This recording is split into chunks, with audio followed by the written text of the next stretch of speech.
Hello aspirants, you're hearing to the aspirant voice. In this video, we are going to discuss about corruption perception index.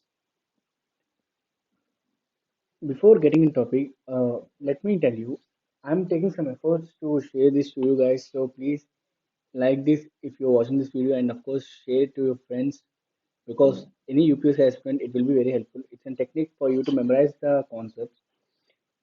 As I said, you any concept we are discussing here. First, we start with the context why it is in the news, so that you will understand the importance of it, and then all the backdrop and important points we are going to discuss in this manner.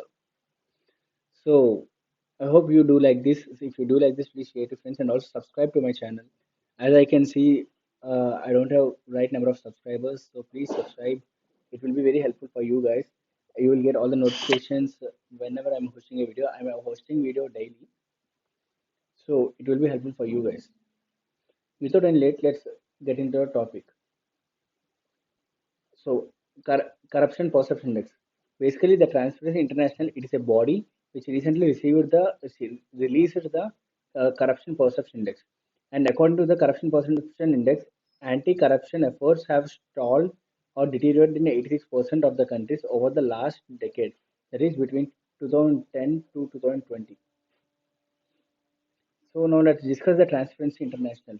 It's a non-profit organization based in Berlin, Germany, founded in the year 1993, and non-profit organization dedicated to curbing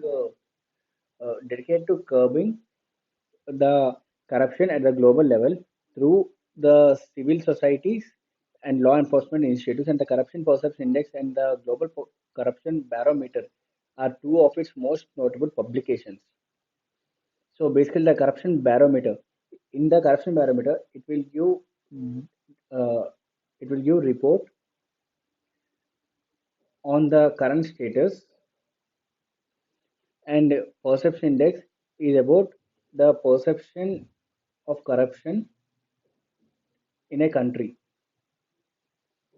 How the country dealing with this issue and how the country making the efforts to control the corruption. It is about that. So basically, this index has 180 countries and territories according to experts and business people's perception of a public sector corruption. On a scale from 0, that is highly corrupt, to 100, extremely clean, it uses certain independent data sources. And 68% of the countries have a score below 50, and the global average score is static at 43. Since 2012, 25 countries have made significant gains in their scores, while 23 countries have made significant declines in their scores. Now let's discuss the top performers. Denmark, the score of 88, which ranks Denmark, Finland, and New Zealand as this year's best countries. That is, they are in the first place. And then Luxembourg 81 and Netherlands 82, as well as Norway 85 and Singapore 85. The bottom-most performers are three countries remain at the bottom of the index of human rights. That is South Sudan, Syria, Somalia with a score of 11, 12.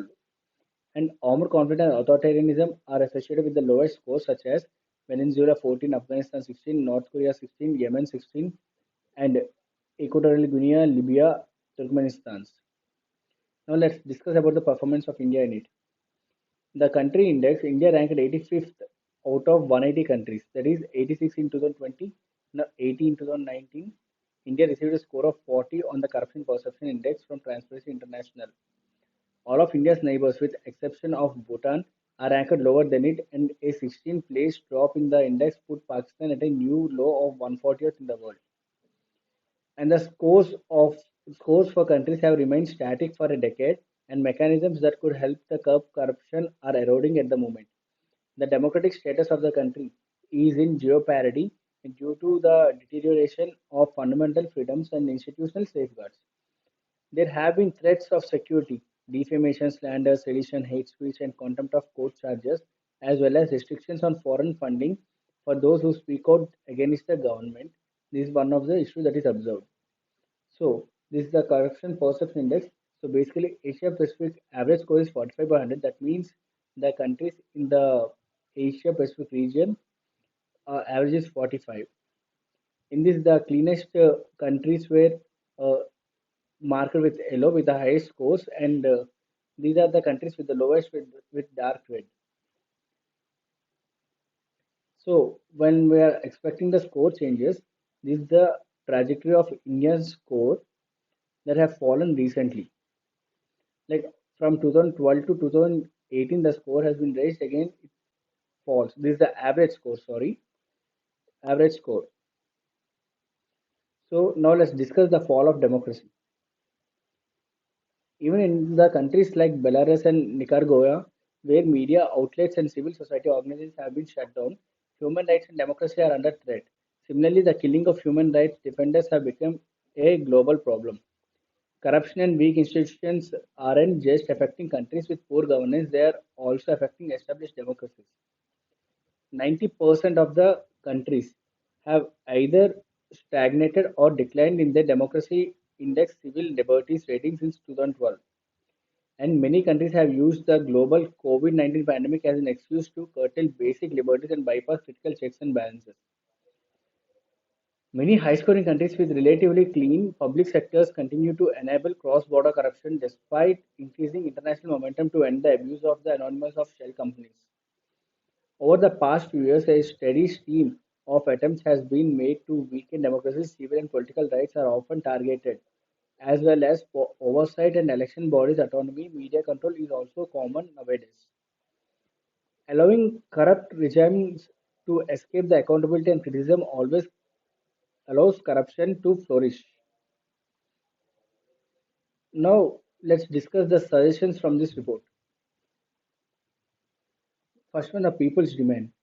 Corruption, human rights abuses, and democratic decline can only be broken if people demanded that their governments take actions and maintain the rights that are necessary to hold power accountable.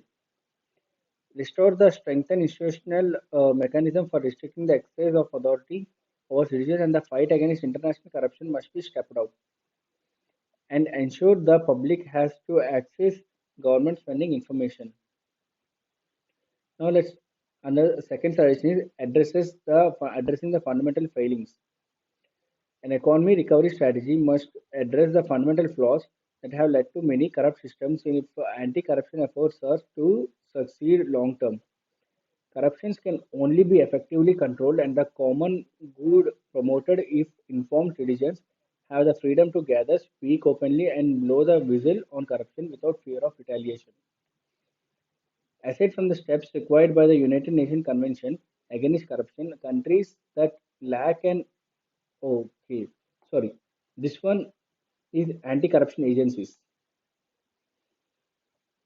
So, while anti-corruption agencies suggest that aside from the steps required by the United Nations Convention against corruption, countries that lack an anti-corrupting agencies or have weakened institutions should adhere to the 2012 Jakarta Statement on the Principles for Anti-Corruption Agencies, its Colombo commentary and regional commitment like the Telenia Vision.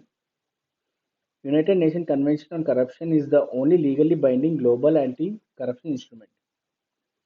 So this is all about this topic. I hope you do like this video. If you do like this video, please like and share it with your friends, and also subscribe to my channel.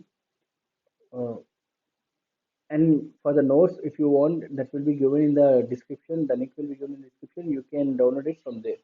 Thank you.